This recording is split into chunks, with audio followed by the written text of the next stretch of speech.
மீளவே முடியாத மாதிரியான நிரந்தரமான அமைப்புகள்ல நோயிலே இருக்கக்கூடிய சில தன்மைகளையும். வணக்கம். நமக்கு எண்கணித ஞானத்தையும் வேத ஜோதிட ஞானத்தையும் ஆன்மீக ஞானத்தை வழங்கிய அனைத்து குருமார்களுக்கும் நன்றி. என்ற வேளையில் இது ஒரு ஜோதிட விளக்க வீடியோ விருப்பம் இல்லாதவர்கள் கடந்து போய்விடலாம். இன்றைக்கு ஒரு கேள்வி. ஜோதிடத்தில் 6, 8, 12வது பாவகங்கள் ஒரு மனிதருக்கு கெடுதலான மறைவு பாவகங்கள், மறைவு ஸ்தானங்கள் அப்படின்னு சொல்லப்படுது. அதனை பற்றியான சில விஷயங்களை பற்றி தான் இன்றைக்கு பேச போறோம்.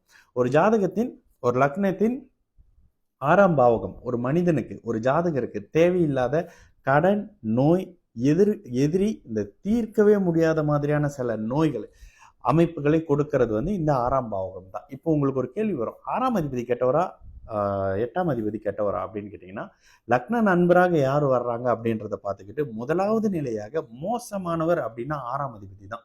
ஏன்னா லக்ன நண்பராக வரும்பொழுது சில இடங்கள்ல ஒரு நல்ல பலன்களை செய்யறது இல்லைன்றது ஜாதகத்திலே தெரியும். லக்ன நண்பர்களாக இருக்கும் பொழுதும் அப்ப என்ன கொடுத்துருவாரு? தீராத நோயை கொடுத்துருவாரு, தீராத கடன் அமைப்புகளை கொடுத்துருவாரு, சில சங்கடமான அமைப்புகளை கொடுத்து வாழ்க்கையில மீள முடியாத சில தன்மைகளை கொடுக்கக்கூடியவர் ஒரு ஜாதகத்தில் இருக்கக்கூடிய 6ஆம் அதிபதி. அவர் நண்பராக இருக்கிறப்போ ஓரளவுக்கு பரவாயில்ல அப்படின்ற மாதிரியான ஒரு அமைப்பும், அவர் எதிரியாக இருக்கக்கூடிய அமைப்புல வேற மாதிரியான சில மீளவே முடியாத மாதிரியான நிரந்தரமான அமைப்புகள்ல நோயிலே இருக்கக்கூடிய சில தன்மைகளையும் கொடுக்கிறது அப்படின்றது உண்மைதான். சரி, 8ஆம் அதிபதி நீங்கள் இருக்கும் நிலையிலிருந்து உங்களை மாற்றம் செய்வார். நீங்க நல்லவரா இருக்கீங்களா, உங்களை கெட்டவரா மாத்துவார். கெட்டவரா இருக்கீங்களா, நல்லவரா மாத்துவார். கஷ்டத்துல இருக்கீங்களா, மேன்மைப்படுத்துவார். ஒரு நல்ல அந்தஸ்துல இருக்கீங்களா, உங்களை சறுக்கி கீழே எடுக்கிறதுக்கான சில நிலைகளை பார்க்கக்கூடிய அமைப்பு அப்படின்றது உங்களின் 8ஆம் அதிபதி செய்யக்கூடிய தன்மை.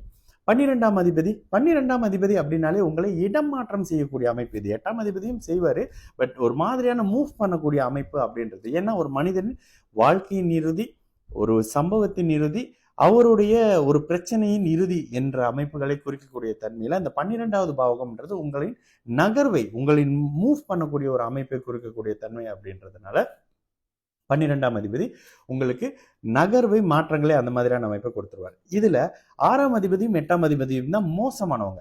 ஓகேங்களா? ஏன் மோசமானவங்க அப்படின்னா, 6ஆம் அதிபதி ஒரு மாதிரியான தீர்க்க முடியாத கடனையும், நோயோ, விபத்தையோ, அசிங்கத்தையும் கொடுத்துருவார். 8ஆம் அதிபதி விபத்தை மேல இருந்து கீழே விழுகிறது, நெகட்டிவான தன்மை அப்படின்னா அங்கேயும் கடன், நோய், எதிர்ப்பு, பிரச்சனை அப்படின்ற மாதிரியான ஒரு மனிதனை அவமானப்படுத்தக்கூடிய தன்மையில வரக்கூடிய சில அமைப்புகளை கொடுத்துருவார். சரி, இவங்க நல்ல பலன் செய்யணும் அப்படின்னா ஃபர்ஸ்ட் கிளாஸ் அமைப்புல தனித்த புதன், பௌர்ணமி சந்திரன், குரு, சுக்கிரனின் தொடர்புல வரும்பொழுது அவர்கள் அந்த 6, 8ஆம் பாவகத்தின் வேற்று விதமான சில அமைப்புகளை கொடுப்பார். வேற்று விதம்னா என்னது? மறைமுகமான தன வருமானம், மறைமுகமான சில அமைப்புகள். இதுல சுபர் போய் 6ல மறைஞ்சிட்டாருங்க, 8ல மறைஞ்சிட்டாருங்க அப்படின்னு கேட்கிறப்ப, சுபர் 6ல மறையும் பொழுது உங்களுக்கு நிரந்தரமான ஒரு தொழில் இல்ல வேலை, ஜீவன அமைப்பு கொடுத்துருவார். நீங்க வேற தொழில் செய்யறதுக்கு ஒரு மாதிரி பயந்துகிட்டே இருப்பீங்க. அதாவது தன்னம்பிக்கை இருக்காது, தொழில் செய்யலாம் அப்படின்றது மாதிரி. சுபர் 8ல மறைஞ்சிட்டாரு, குறிப்பா குரு போய் 8ல மறைஞ்சிருக்காரு. அது நட்பு ஸ்தானமாக இருக்கும் பொழுது உங்களுக்கு மறைமுக வருமானம், பிறந்த இடத்துல இருந்து உங்களை நகர்த்தி வேறு வெளி மாநில, வெளிநாட்டின் அடிப்படையில் உங்களுக்கு வருமானம் சார்ந்த அமைப்புகளை கொடுக்கறது. வெளியில சொல்ல முடியாத மாதிரி, இதுல புதனும் 6, 8ஓட இருக்காரு அப்படின்னா கிரிமினலா ஏதோ ஒரு விஷயம் சம்பாரிச்சிட்டு இருக்கீங்க அப்படின்ற மாதிரியான சில தன்மைகளை கொடுத்துருவாரு.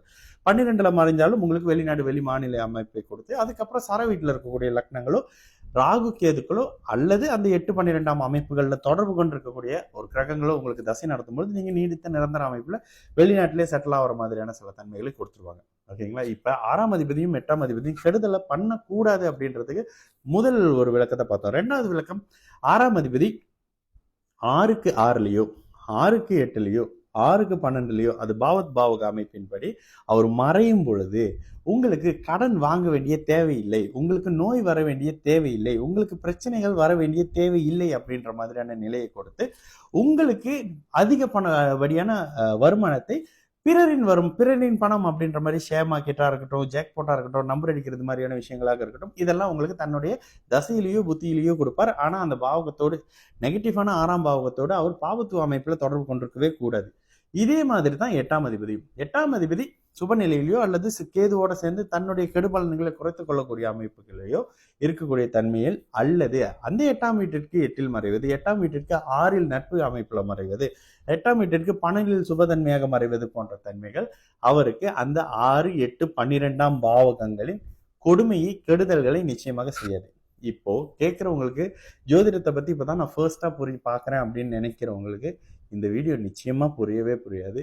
ஆனால் சில பேர் சொல்கிறீங்கள, எங்களுக்கு ஏதோ ஒன்று கிளிக் ஆகுது அப்படின்ட்டுன்னு, இந்த வீடியோ நிச்சயமாக உங்களுக்கு இந்த 6, 8, 12ஆம் பாவகங்கள் என்ன செய்யும் ஒரு மனிதருக்கு அப்படின்றது இதுதான் விஷயம். நல்லது நடக்கும். நல்லா இருப்போம். வணக்கம்.